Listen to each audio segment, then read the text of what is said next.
All right, Shalom. First and foremost, I want to give all praise, honor, and infinite glory to Yahweh, Bahashem, Yahweh Shai, Baharuchak Kodash. Double honors the apostles and elders, great millstone of GMS who teach and rule well. Peace and salutations to the whole four elect, pushing this gospel amongst the four winds with truth and sincerity. To you, I say Shalom. All right, it's your brother Parathon with a quick lesson. Let's go into this directive that President Donald Trump signed on the 25th of September of last year. Is the NSPM 7. The will in this lesson is edifying. The National Security Presidential Memorandum titled Countering and Domestic Terrorism and Organized Political Violence is a directive signed by the President. It establishes a coordinated federal strategy to investigate and disrupt networks linked to political violence, mass rioting, and intimidation. All right. Let's go down. This is the AI overview. See its core goals and focus. I'm going to just run through this real quick. It says, expanded investigations directs the FBI's Joint Terrorism Task Forces and a multi-agency Joint Mission Center to lead a national strategy mapping the infrastructure, recruitment, and financial backing behind political violence. All right, so they gearing up. All right, they beefing up the security, beefing up the for what's to come. Jacob's trouble, man. Jeremiah 30:7. All right, martial law. All right, concentration camps. Let's see what else does it say here. Targeted ideologies explicitly focuses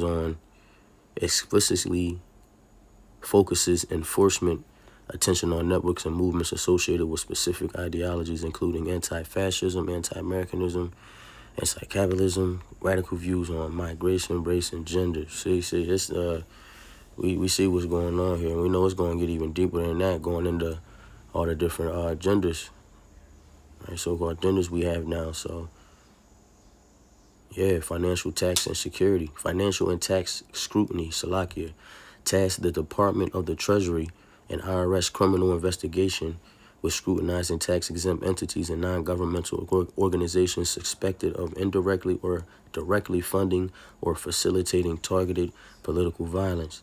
Designation and priorities authorizes the Attorney General to recommend groups for domestic terrorist organization designations and names. Domestic terrorism, a national priority area for federal grant allocations and resource sharing. Right? So privacy who? Privacy privacy what? You see how it is over in China, man. The social credit system and all that. Like that's coming here. Right? It's gonna come down to even family traditional values. They made that may fall under that category. They categorize these things, right? The statute which can be persecuted, material support in terrorism, man. So we see what's going on. Let's jump into matter of fact first. It's Amos 8:11. It says, "Behold, the days come, saith the Lord Yahweh, that I will send a famine in the land, and not a famine of bread, nor a thirst for water, but of hearing the words of the Lord. And they shall wander from sea to sea, and from north even to the east, and they shall run to and fro to seek the word of the Lord, and shall not find it." All right, so famine of the word. Right, the famine of bread and famine of water that's coming too, but a famine of the word, we talking like once the gospel reach the four corners of the earth, man, the end's coming. Right, grid's going down. No more phones. We 200-300 years back and we're gonna be knocked 200-300 years back. We have not yet resisted unto blood, man. So it's, hey, Lord willing, we endure to the end. Let's jump to the Apocrypha, the 2nd Ezra 6:28. It says, "As for faith, it shall flourish. Corruption shall be overcome, and the truth, which hath been so long without fruit, shall be declared." Because at the end of the day, that's what's going to happen. The famine of the word will come, yeah, but, the truth is going to be declared. Faith is going to flourish. From who? Through who? The men of the Lord. The elect of Israel. You so-called Negroes, Latinos, and Native Americans, Seminole, West Indians, and Haitians of that legendary bloodline, man. We are God's chosen people that the Bible speaks of. The apple of the Lord's eye.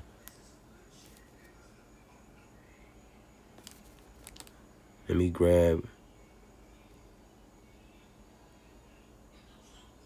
When shall they know?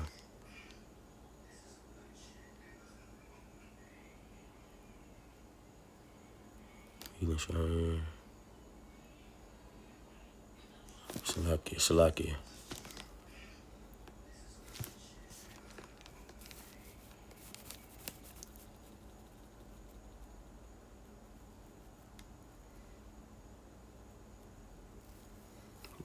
Call law, y'all, about Shem outside. 2nd Ezra 16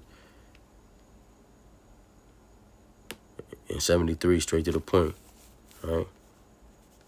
It says, Then shall they be known who are my chosen, and they shall be tried as the gold in the fire, right? In that furnace of adversity. Putting on for the elect, putting on as the elect, working out our own salvation with fear and trembling, making our calling and election sure, right? Studying to show ourselves approved, man. Lord willing, we endure to the end. So the elect will be known. Lord willing, we are those. Did I have any more?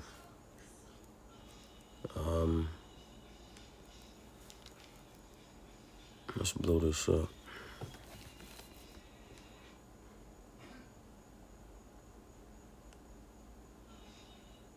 This is 2nd Ezra 4 in the GNT. I'll close out after this.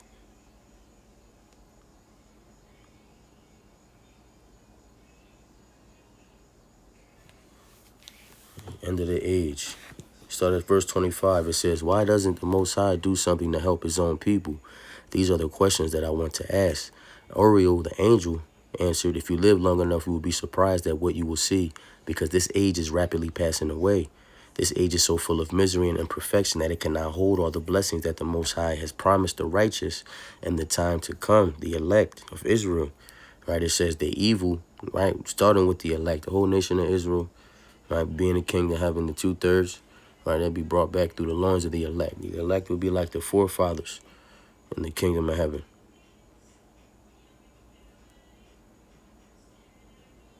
It's verse 28. It says, The evil about which you have asked me has already been planted, but the time for its harvesting has not yet arrived. Right? There's an example of that in the Old Testament.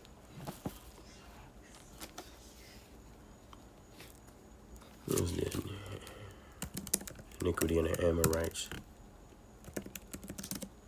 Genesis 15 and 16.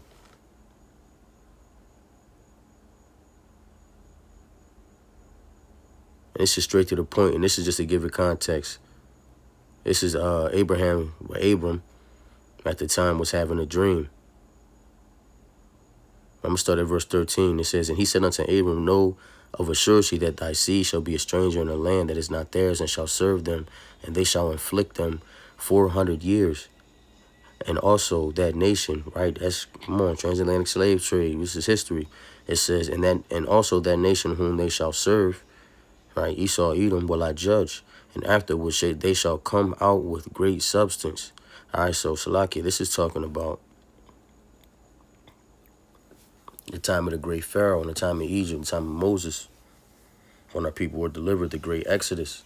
But this is twofold, because the great substance goes into the kingdom of heaven, immortality, right? Our servants, and you know, the mansions that the Yahweh Shai speaks of, that are in his father's house. Like, Lord willing, we enduring to the end, man. So, hey, that was just, you know, kind of wanted to transition into some uplifting spirits, man. Lord willing, this lesson was edifying. Right, I want to give all praise. Oh, Salakia.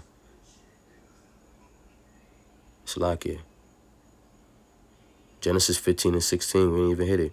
It says, But in the 4th generation, they shall come hither again for the iniquity of the Amorites is not yet full. So this is a prime example of, it's been a time and place for everything, all under the Lord's fingers, right? The iniquity of the Amorites in that time was not yet full, meaning what? They didn't commit enough atrocities. They didn't commit their sins haven't reached unto heaven, right? So it wasn't just. It wasn't just at the time. It wouldn't have been just, So it's all according to the Lord's will. All right, so with that, Lord willing, this lesson was edifying. I want to give all praise, honor, and infinite glory unto Yahweh, Bahashem, Yahweh Shai, Baharuch HaKodash. Double honors to the apostles and elders, a great millstone who teach and rule well. And peace and salutations to the whole full elect. Kwam Yasharal and the Bible Ball. Shalom.